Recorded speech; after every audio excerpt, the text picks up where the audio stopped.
पौधे केवल हरियाली ही नहीं बल्कि जीवन संतुलन और भविष्य की सुरक्षा का आधार होते हैं। इसी सोच को आगे बढ़ाते हुए सिटी हॉक्स स्पोर्ट्स फाउंडेशन, वैदिक तत्वा और सक्षम भूमि फाउंडेशन द्वारा पौधारोपण अभियान का आयोजन City Hawks Sports Complex Knowledge Park 3 Greater Noida में किया गया। इस अवसर पर मुख्य अतिथि के रूप में उत्तर प्रदेश कृषि अनुसंधान परिषद के अध्यक्ष एवं दर्जा प्राप्त राज्य मंत्री कैप्टन विकास गुप्ता मौजूद रहे। साथ ही उन्होंने लोगों को ज़्यादा से ज़्यादा पेड़ लगाने का संदेश दिया। मकर संक्रांति के पावन अवसर पर आयोजित इस कार्यक्रम के तहत विभिन्न प्रकार के छायादार, फलदार एवं औषधीय पौधों का रोपण किया गया। सिटी हॉक्स स्पोर्ट्स कॉम्प्लेक्स में पहले से ही हरियाली और पेड़ पौधों की बेहतर व्यवस्था मौजूद है। अब इसके साथ साथ यहाँ जल संरक्षण पर विशेष ध्यान देते हुए पशुपालन, कुक्कुट पालन और मत्स्य पालन जैसी गतिविधियां भी संचालित की जा रही है। कार्यक्रम के दौरान उपस्थित लोगों ने कहा कि आज लगाया गया हर एक पौधा आने वाले पीढ़ियों के लिए स्वच्छ वातावरण की नींव है। कार्यक्रम के समापन पर सभी प्रतिभागियों को सर्टिफिकेट देकर सम्मानित किया गया, जिससे लोगों में पर्यावरण संरक्षण के प्रति और अधिक जागरूकता और उत्साह देखने को मिला। आज मकर संक्रांति के खास अवसर पे सिटी वॉक्स फाउंडेशन की तरफ से जो प्लांटेशन ड्राइव किया गया, इसके बारे में क्या बताना चाहिए? आज हम लोगों ने यहाँ पर प्लांटेशन का ड्राइव किया था मकर संक्रांति के अवसर पर, और समाज के प्रबुद्ध वर्गों के लोगों को यहाँ बुलाकर हमने प्लांटेशन किया है। हम इस पूरे क्षेत्र को एक एग्री टूरिज्म की दृष्टि से डेवलप कर रहे हैं।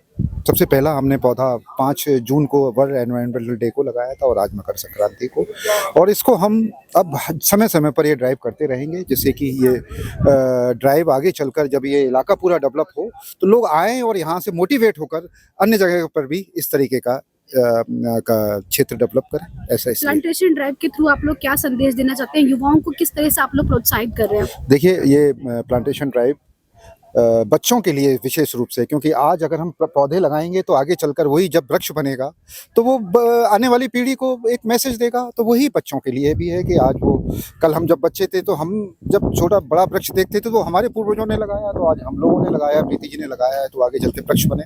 यहाँ पर क्षेत्र भर के लोग आएँ और समझें और एनवायरमेंटल क्यों आज जरूरी है और पौधे लगाना क्यों जरूरी है, क्योंकि पर्यावरण प्रदूषण का कोई भी इलाज नहीं है। वो इलाज है तो सिर्फ क्या है, सिर्फ वृक्ष लगाना है। ग्लोबल वार्मिंग में ये प्लांटेशन ड्राइव और आगे जो हम और भी इसमें चीजें देखेंगे भविष्य में, वो कितना हेल्पफुल होगा? बिल्कुल होगा।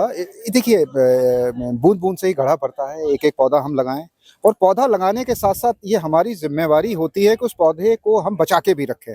पौधा लगाना और फोटो खिंचवाना जरूरी नहीं है। इसीलिए मैंने सभी लोगों से आज यहाँ वृक्षारोपण है कि आप आइए, यहाँ पर अपने पौधे को पानी दीजिए। सर, नॉलेज पार्क एरिया क्यों लिया गया? कोई खास वजह? नहीं, वाले दिनों में कितने पौधे लगाने का लक्ष्य है आपका? देखिए, अभी हम लोगों ने करीब 10,000 पौधे लगा दिए हैं यहाँ पर, और आने पौधे लगाते रहेंगे हम लोग। लक्ष्य ये है कि बहुत ज़्यादा दूर भी नोएडा और गाजियाबाद और दिल्ली से बहुत ज़्यादा दूर भी नहीं है।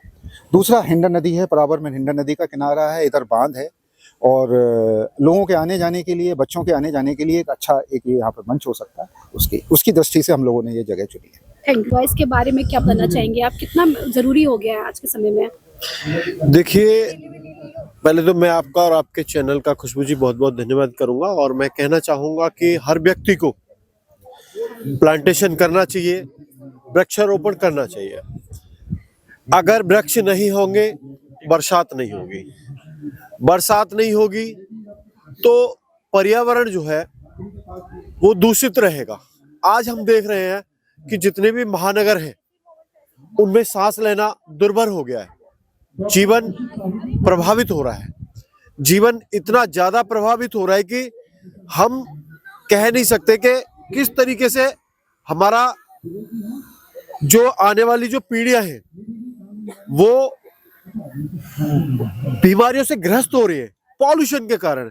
अगर पॉल्यूशन हट जाएगा तो ये उसे हटाने का एक बहुत ही महत्वपूर्ण और पुरातन तरीका है, वो वृक्षारोपण है। पहले वन होते थे, अब लेकिन वन कट गए। पहले अनायास जो पौधे उगाते थे बरसात से, वो वृक्ष बन जाया करते थे, लेकिन अभी ऐसा नहीं है, क्योंकि अभी ज्यादा उपयोग में जो भूमि है वो कृषि के उपयोग में है, या फिर बिल्डिंगें, बहुमंजिला बिल्डिंगें बन गई हैं, प्लांटेशन ड्राइव के बारे में आप क्या बताना चाहेंगी? ग्लोबल वार्मिंग को कम करने के लिए प्लांटेशन कितना ज़रूरी हो गया है?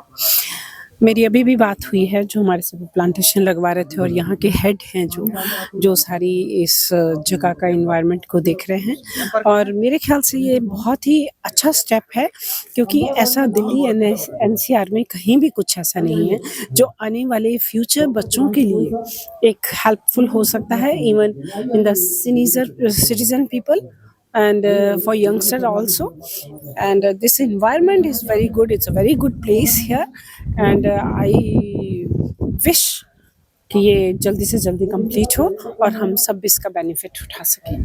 क्या लगता है कि आज के समय को देखकर कि हमारे लाइफ में प्लांट्स का मतलब क्या सहयोग हो रहा है, क्या योगदान रहा है?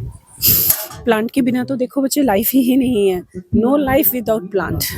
और प्लांट के साथ साथ जो भी यहाँ पे ग्रो करेंगे वो मेक श्योर कि यहाँ पे प्योर होना चाहिए, उसमें कोई पेस्टिसाइड्स नहीं होना चाहिए, और ताकि आने वाली जनरेशन जो है वो हेल्दी रहे। Thank you ma'am. उनको फ्रूट्स वेजिटेबल्स सब प्योर मिले। Thank you. और यहाँ गौशाला है, आई होपफुल कि it will be very useful for the people, and pure milk people can consume. Plantation drive के बारे में क्या बताना चाहेंगे आप? क्या इसका उद्देश्य है? प्लांटेशन का उद्देश्य जो बढ़ती प्रदूषण की समस्या, दिनों दिन कम होती हरियाली, प्रदूषण ही जो कम हो उसके लिए एक ही तरीका है अधिक से अधिक वृक्षारोपण करना। आज मकर संक्रांति भी है और एकादशी भी है, जब पावन पर्व है, लगाने का उद्देश्य जो आया मन में कैसे आया?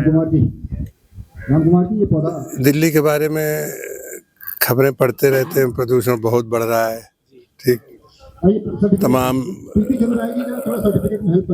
उपाय किए जा रहे हैं, कहीं पानी डाला जा रहा है, कहीं, तो ये एक नेचुरल तरीका है, भाई प्राकृतिक तरीका है जिससे आप प्रदूषण पर नियंत्रण कर सकते हैं। युवाओं को क्या मैसेज देना चाहेंगे आप?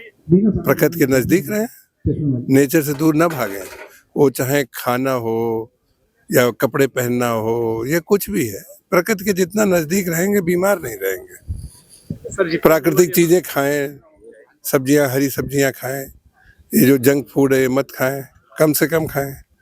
जितने भी लोग आज यहाँ पौधा लगाए हैं उनको क्या अपने सबको से कहना चाहेंगे कि लोग पौधा लगाते हैं फिर उनको भूल जाते हैं, पानी वगैरह नहीं दे पाते हैं, क्या करना चाहिए? देखिए, भले ही कम पौधे लगाएं लेकिन जितने लगाएं उनकी चिंता करें, उनको पानी देना, खाद देना करते रहेंगे तो ठीक रहेगा। स्पोर्ट्स फाउंडेशन की तरफ से जो आज प्लांटेशन ड्राइव रखा गया है, इसके बारे में क्या बताना चाहेंगे आप? कितना इम्पैक्टफुल है ये?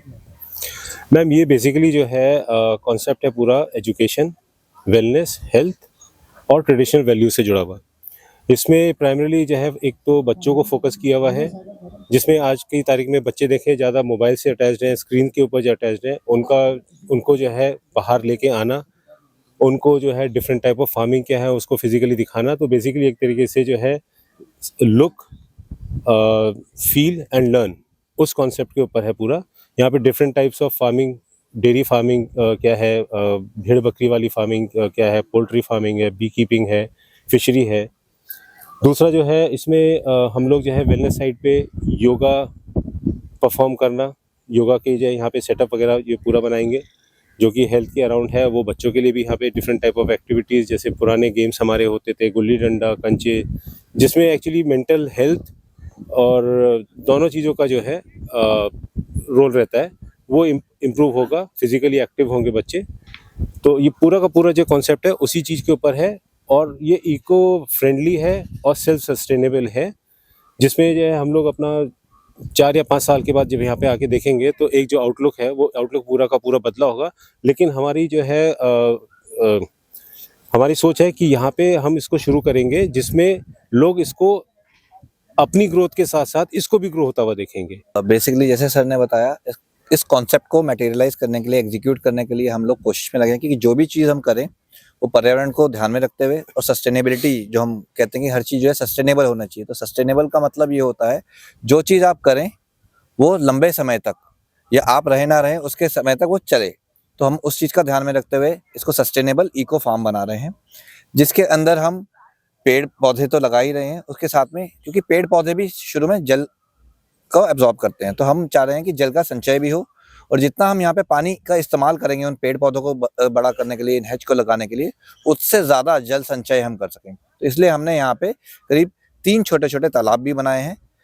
बड़ा जो तालाब बनाया है उसमें हमने एक नेस्टिंग आइलैंड बनाया है। उससे क्या होगा कि जो हमारे माइग्रेटरी बर्ड्स होते हैं तो वो आके यहाँ पे रुक पाएंगे। जब तक हम उनको एक स्थान नहीं देंगे, किसी को घर नहीं देंगे, कोई रुकता नहीं है। तो इसलिए हम ये चाहते हैं कि जो भी पशु पक्षी हैं जो डिस्प्लेस हो रहे हैं इस तरह से कंस्ट्रक्शन से आजकल दिल्ली एनसीआर में, उनको एक जगह मिल सके। तो हम छोटा सा नेस्टिंग आइलैंड बनाते हैं कि माइग्रेटरी बर्ड्स वहाँ रुक सके।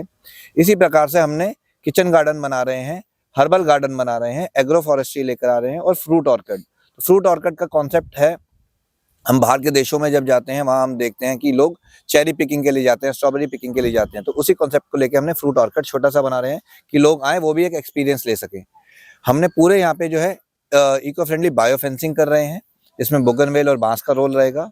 जो कंस्ट्रक्शन में हम यहाँ पे काम कर रहे हैं, कुछ हट्स बनाई जा रही हैं, जैसे बताया वेलनेस के लिए, तो एक मेडिटेशन रूम भी बनाया जा रहा है जिसके अंदर पूरा हम जो हमारा प्राकृतिक गोबर और मिट्टी से बना है लेप, उसके थ्रू उसकी लिपाई हुई है, जिससे अंदर उनको पूरा एक एक्सपीरियंस मिले। तो लर्निंग के साथ साथ हम यहाँ पे एक एक्सपीरियंस देना चाहते हैं लोगों को कि वो आके अपनी मिट्टी से, अपनी पौराणिक जो हमारा कल्चर था उसके साथ जुड़ सके, उसको फील कर सके। तो ये हमारा पर्पस है। इसी प्रकार से हम यहाँ पे एक एनिमल हस्बेंड्री का भी कर रहे हैं जिसमें गौशाला रहेगी, पोल्ट्री का रहेगा और साथ में कुछ बकरियां रहेंगी, ताकि जो आज जो नेक्स्ट जनरेशन है वो देख भी सके कि जो फल हैं, जो सब्जियां हैं, वो मॉल में नहीं उगते, वो किस तरह से उगाए जाते हैं। इसलिए अलग अलग फार्मिंग और पोल्ट्री और एनिमल हस्बेंड्री दोनों चीज़ों का कॉम्बिनेशन है। Lotus farming, fish farming, aqua farming, aquaculture के थ्रू हम उसको भी प्रमोट कर रहे हैं। प्लांटेशन ड्राइव के बारे में क्या बताना चाहेंगे? क्या इसका उद्देश्य है? युवाओं तक आप लोग क्या मैसेज देना चाहते हैं?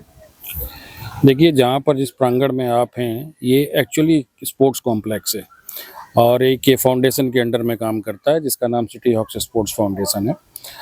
अब इसका पर्पस 2 है। एक तो हम लोग sports, rural sports, talent Hunt और गांव से बच्चों को लाके यहाँ रखते हैं, कोचिंग देते हैं, साथ साथ पर्यावरण पे काम करते हैं। अगर आप यहाँ देखेंगे तो अभी हम लोगों ने यहाँ पे मियावाकी फॉरेस्ट लगाया है जिसका पर्पज है बेसिकली इन्वायरमेंट को कम जगह लेते हुए, जैसे आप एनसीआर में हैं, टाउन में हैं, बड़े में, तो जगह आपके पास कम होती है, तो कम जगह के लिए मियावाकी फॉरेस्ट बहुत अच्छा है। तो वो हमने अभी लगाया हुआ है यहाँ पे। इसी तरह से वाटर हार्वेस्टिंग की हुई है।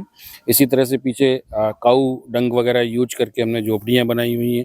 एक रूरल टच दिया हुआ है जिससे स्कूल के बच्चे आते हैं, यूथ आते हैं, तो वो ये देख सकें कि हमारी कल्चर कैसा था, कैसे हम पहले एनवायरनमेंट को सस्टेन करते थे, कैसे हमारा इंटीग्रेटेड सिस्टम होता था। इसका एक अवेयरनेस ड्राइव यहाँ पे चलेगी। इसके साथ साथ आप देखेंगे कि आपने यहाँ देखा होगा बहुत सारे फौजी आए हुए हैं जो यूनिफॉर्म में हैं, वो लोग इकोलॉजिकल बटालियन से हैं। हम लोग डिफेंस में ये काम करते रहते हैं। इसी सीक्वेंस में इस काम को आगे नॉर्मल समाज के लिए किया गया है। बहुत सारे वॉलंटियर्स आपने यहाँ पे देखे होंगे, बहुत सारे यहाँ पे जो बच्चे ऑलरेडी रह रहे हैं हॉस्टल में, ये वो बच्चे हैं जो रेगुलरली इस चीज़ को मेंटेन करते हैं। बट अवेयरनेस को और बढ़ाने के लिए हम लोगों ने ये सोचा है कि इसको प्रोग्राम के तहत किया जाए।